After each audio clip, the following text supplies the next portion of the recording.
you're an adult student, and you started about 5 or 6 years ago with me. Mm-hmm.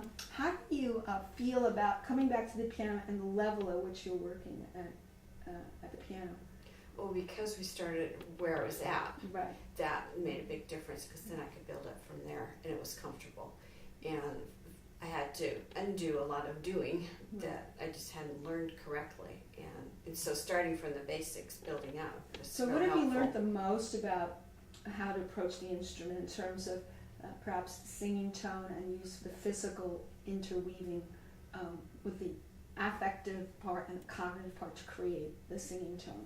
And how is that integrated together in your experience? I think first it was just the physical part of it, and then being able to feel it, and now I'm working to bring the emotion with it.